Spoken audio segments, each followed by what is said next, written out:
Do you ever see a successful woman on your feed or in a magazine and think, wow, it must be nice to have it so easy? Well, think again. Behind that glossy cover or smiling face is a ton of hard work, countless failures, and endless learning experiences. I'm Rebecca Minkoff, and I'm here to tell you that success isn't a walk in the park. It takes grit, resilience, and a willingness to take risks. That's why I created Superwoman, a podcast that peels back the varnish and gets into the nitty-gritty of what it takes to make it as a woman in today's world. From luminaries and game changers to women you've never heard of but should, this podcast is here to inspire you to take your next leap, no matter how daunting it may seem. We'll explore the sacrifices these women have made, the highs and lows they've experienced, and the lessons they've learned along the way. So if you're ready to be inspired and learn from some of the most successful women out there, join me on Superwomen. Together, we'll uncover the stories behind the successes and prove that with hard work, determination, and a little bit of luck, anything is possible. Hey everyone, you're listening to Superwomen. Today's guest is Maria Hatzistefanis, the CEO and founder of Rodial. I first had the pleasure of meeting Maria when we were both on this short-lived TV show called Project Runway Fashion Startup. I was one of the hosts and she came on as a guest mentor. I was incredibly impressed with her business and she is celebrating 25 years in the industry, which is incredible. She is also truly unique in that she is self-funded. She has never raised a dime, nor does she plan to. In this podcast, we go deep on what it takes to scale a sustainable, when I say sustainable, I don't mean eco-friendly, I mean a business that can make money and scale without needing to raise money. We go into how she's lasted 25 years, how she continues to innovate and surprise and delight her customer with exactly what they wanted. Take a listen. Maria, welcome to the podcast. Hi, Rebecca. Thank you for having me. You're so welcome. I definitely had a throwback today when you sent that image from 2016 of us on that short-lived TV show. I think it was fun. It was a fun show. It was Project Runway, fashion startup. I feel like it should be reinvigorated. I feel it should come back. It's very of the moment now. I would love for them to come back. You know, it's funny, that show started out as something completely different, and then they tried to push us into the fashion startup lane, but none of the brands really were fashion brands, right? It was like a gift-giving box, a candle company. And so it was like a very awkward thing, but you're right. Maybe they should revive it, and I'll gladly go back and you can be my co-host. Absolutely, yeah. So, prior to starting to record, what is exceptional is that you're celebrating 25 years in business. Oh my God, it's sort of a pinch me moment. A lot of people ask me, when you started Rodial, did you have a vision of where you were going to be 25 years later? And I had no idea. I had no idea where I was going to be the next day, where I was going to be the next week. It was take it a day at a time. I think everyone thinks when you have a business, like you have all these big plans, and some people do. But for me, it was like, let's survive another day, another month. And yeah, we are here where we are. So what inspired you to start the business? And talk to me about what it was like then, because now it's a whole other machine. I was always passionate about fashion and beauty. Since I was a little girl, I was reading all the fashion magazines. But then when I was 18 years old and I started studying, I took a part-time job in journalism at 17 magazine. And I was writing a lot of beauty and fashion features, and beauty got me really excited. And back in the day, there was nothing in beauty. There were all the three major beauty brands, and all you could find was a basic moisturizer, a cleanser, a serum. That was it for all skin types, and it was very boring. So when I was doing that, I came up with the idea of, there must be something more exciting. I was thinking about a range that would offer targeted treatments to specific skin concerns using unusual ingredients. At the time, I wasn't ready to start a business. So when I graduated, I moved to New York. I did an MBA at Columbia Business School. And I still didn't know what I wanted to do with my life. So I ended up getting a job in banking with Salomon Brothers. First in New York, and then I was transferred to London. I did that for a couple of years and I was learning a lot. But a couple of years into it, I became a very bad employee, showing up late, not doing my work. And not surprisingly, one day I got fired. And it was fascinating because it was devastating at the time, but it was the best thing that ever happened to me because I sat down and I thought, I really don't want a career in banking or in finance.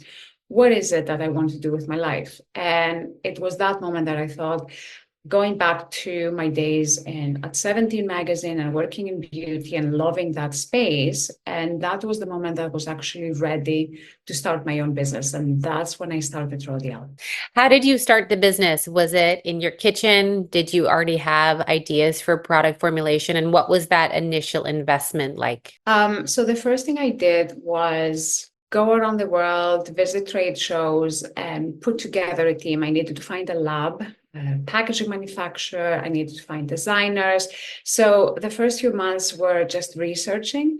And once I found all my resources, I actually did a presentation, coming from finance. I knew how to do presentations, and I went out to get funding because that was the plan. And I contacted about 50 venture capitals. I emailed them the presentation. I got 8 email back, and I got 0 investment. So at that point, it was a really shocking time for me because it wasn't just that I didn't get the investment, and especially coming from banking, I thought I had it in my pocket, but it was, I didn't get this pat in the back that your idea is something worth investing in. So I even questioned my idea. And at that point, I just got married, and my husband said, "You know what? You have a passion, you have an idea. Why don't you start small? You don't need hundreds of thousands, and you don't need fancy offices. Why don't you start something small?" So everything started from back room at home. I had about $20,000 from my savings in banking, and that's how the business started. The first year, I was doing everything myself, going to the factory, briefing the formulas. Even my small bedroom was a storage space, and I was packing the products, sending them out, and everything was a one-woman show the first year. It was really small, and I had no idea where it was going to go. So when you're sitting there, I feel like a couple things, now what you're saying sounds normal. I'm going to start a business. I'm going to raise a bunch of money and I'm going to start my company. But 25 years ago, that was not even normal to go out and try and raise funds. So what sort of gave you that idea? Because I feel like you must have been at the forefront of that as a business model. Well, coming from the banking industry, I was obviously aware of, yes, you can get funding and you can get a company to come and support you and be your partner.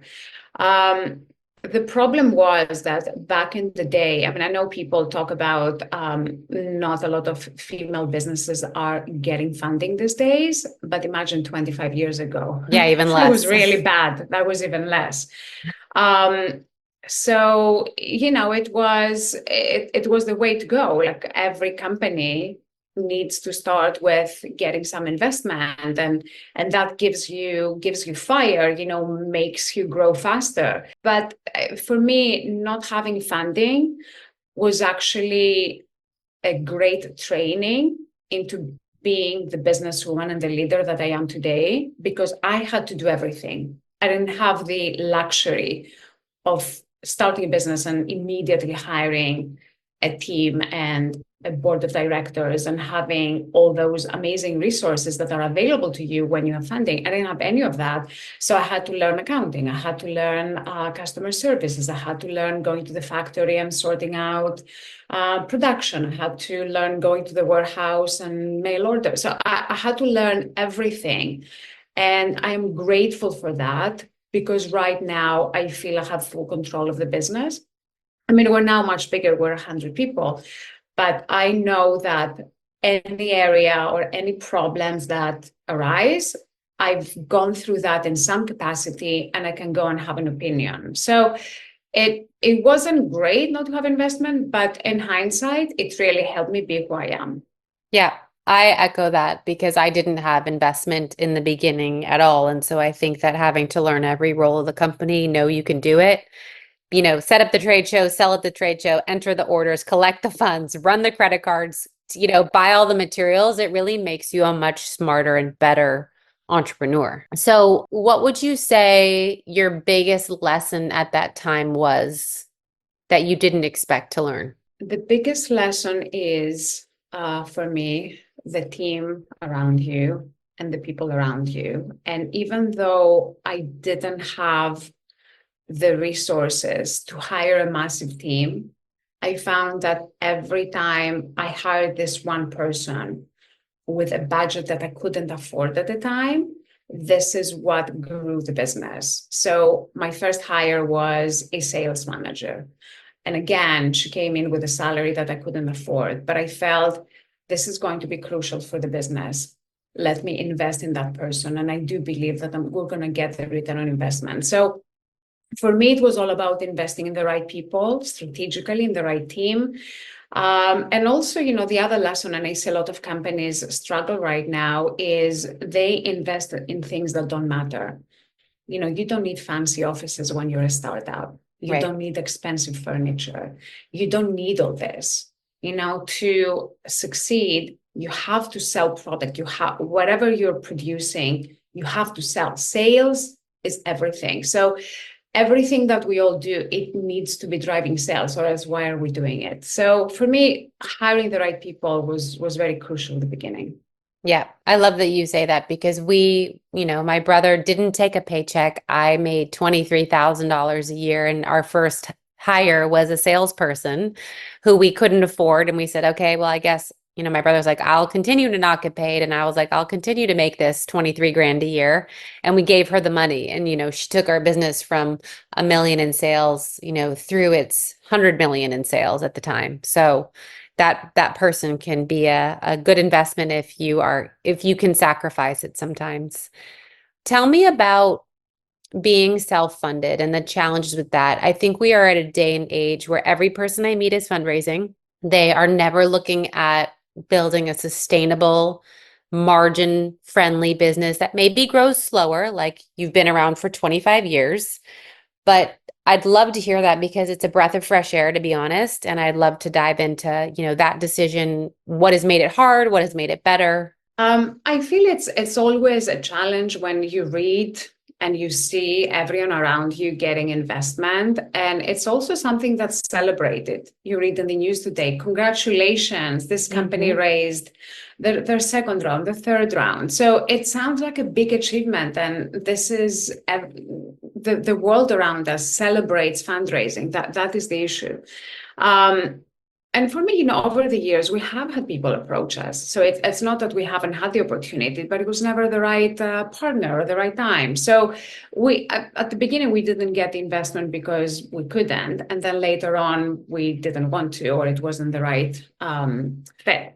But for me, it can be quite dangerous going from one round of fundraising to the next, because especially if you're spending all this money and you're driving all your marketing dollars and you're not profitable, then you're really, you must be having sleepless nights because you're thinking, unless I get my next round of funding, how am I going to survive? And that's not a good feeling. Yeah. So I feel that it's the world that we live in. But I've been reading a lot of the trade articles in the fashion and beauty industries, and the funding money has dried up. So I feel a lot of the companies that have been used to getting one fundraising round after the other, I feel they have to change. And they have to start looking at their bottom line and the return on investment and just making sure whatever they invest in, they do get the revenue. And if they don't get the next round of investment, they can still survive. And for me, that's very powerful, knowing that I am in control of the destiny of my business and I don't depend on rounds and rounds of financing. So I love that. And I wish there were more examples of that in the media. I wish that was also celebrated because I feel like the two things, I was just at a conference last week and it was like, who's raising? Everyone was like, haha, me. And then it's like, who's going to sell their company? And in the next 2 years, and everyone's like raising to sell.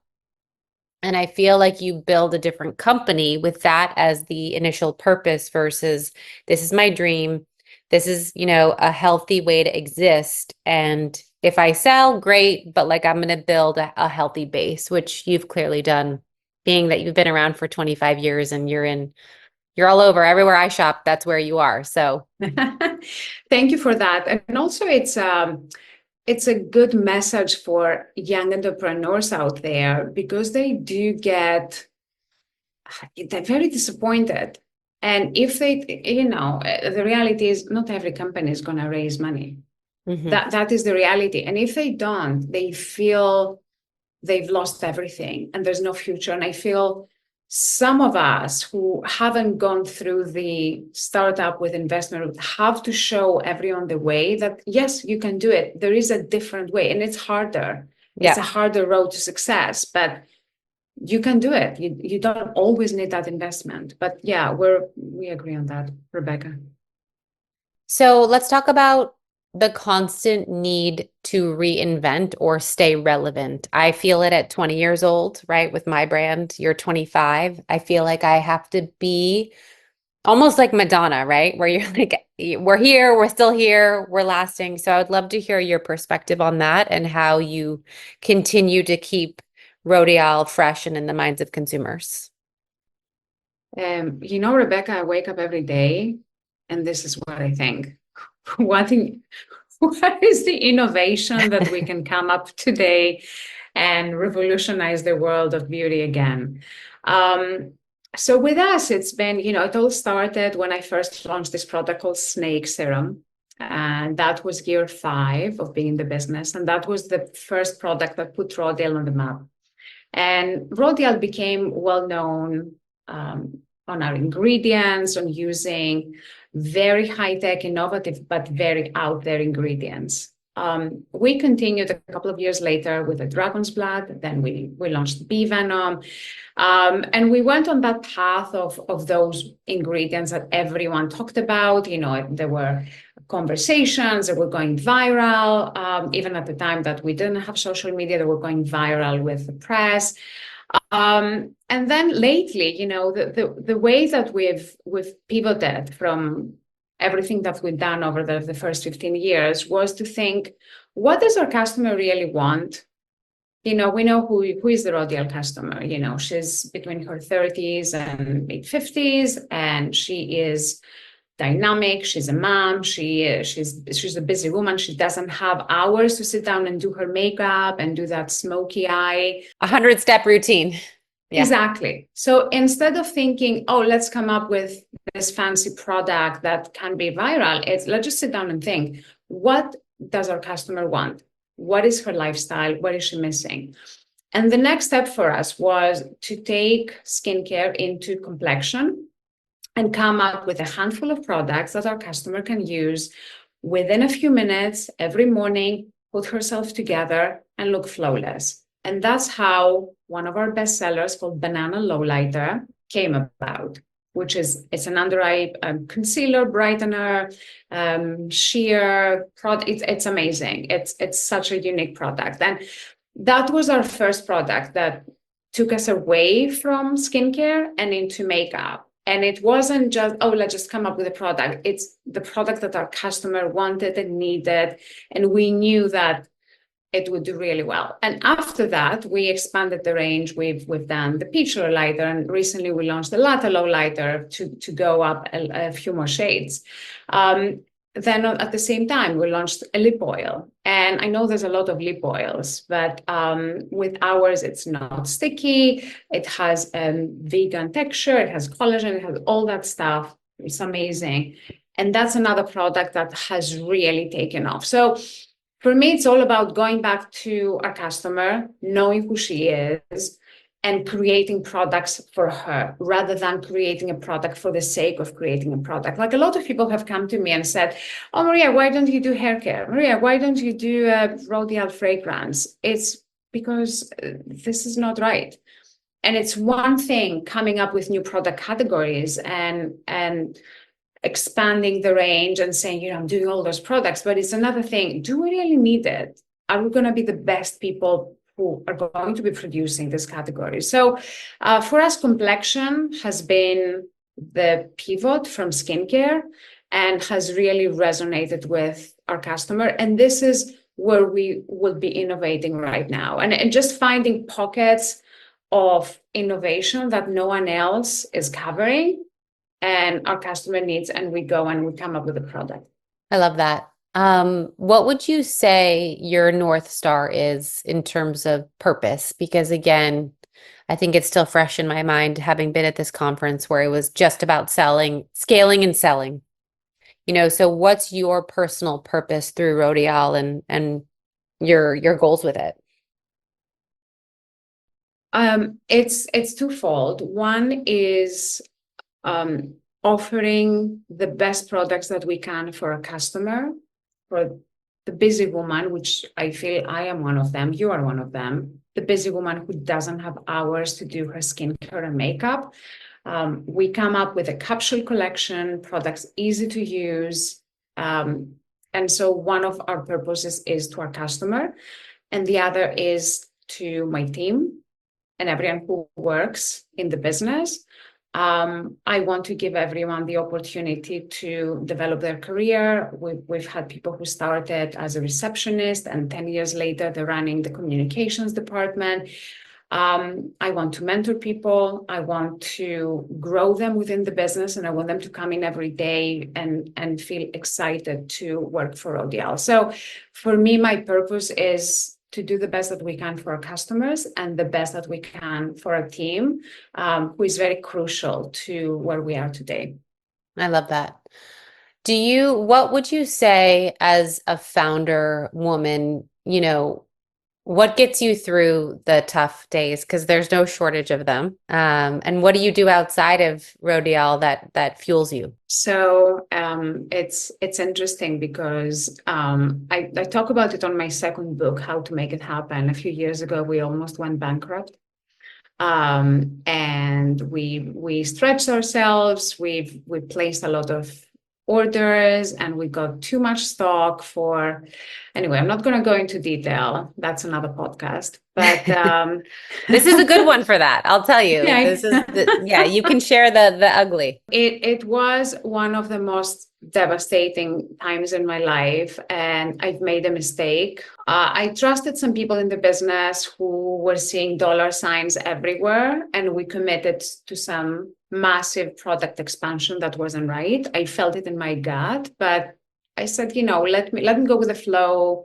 The team seems to be convinced. Let me do that. And I had sleepless nights for about 6 months.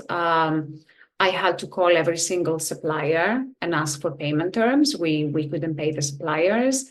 I had to call the bank and get a loan, and I had to find ways to get rid of all the excess stock that we had ordered that had no place to go. So, I've gone through some tough times, but I feel, it goes back to I've started from nothing. And that has given me the confidence and the mental capacity to know that I can get over anything. As long as I'm humble, I can take a step back, I can bring everything together. And so, I've had some hard times. But going back to your question, how do I keep sane? Because I think that's the word we need to say is sanity in this crazy world. I do have anxiety. I do have sleepless nights, whether, I had a difficult conversation with a member of the team, or, we lost a customer, or whatever it was. I do get anxiety. Try to meditate. I don't meditate every single day, but at times of anxiety, I meditate morning and evening. I'll do yoga. Again, I'm not a yoga person, but I'll do yoga to calm my mind. I like to be in the nature. So if I can go to a place at the Cotswolds on the weekend and just the only thing I do, go for long walks with our dog and just chill.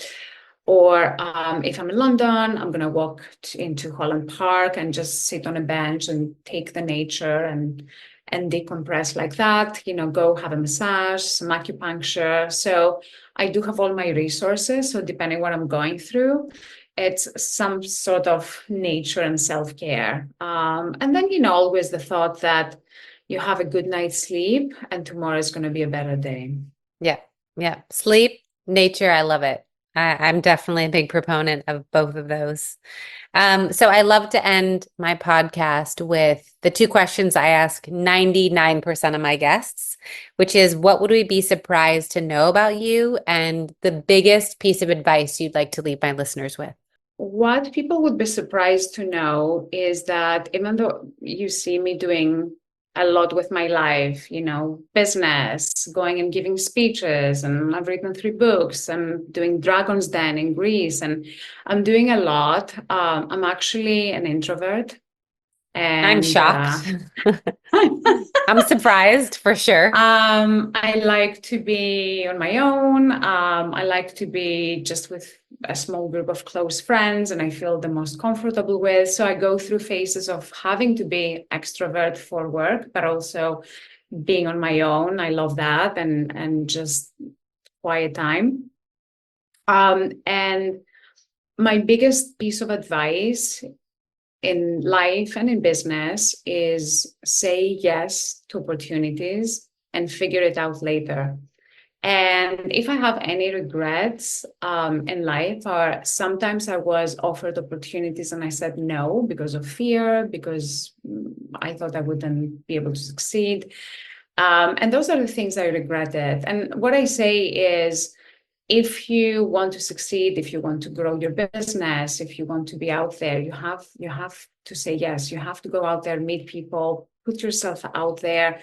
And even though I'm an introvert, I know that nothing exciting will happen from my sofa while I'm sitting there. So I have to be out there. I love it. So yeah. I love it. So where can everyone find you, follow you, and buy Rodial products? So I am at Mrs. Rodial on social media and Rodial Beauty. Rodial is available in the US at Bloomingdale's, Neiman Marcus, Blue Mercury, and a lot of high-end department stores. And you can also check out my 3 books, How to Be an Overnight Success, How to Make It Happen, and How to Live Your Best Life, which I'm still figuring out. I love that. Aren't we all? Thank you so much for coming on. I remain a true fan. I love your products and I think you're fantastic. So thanks for being on today.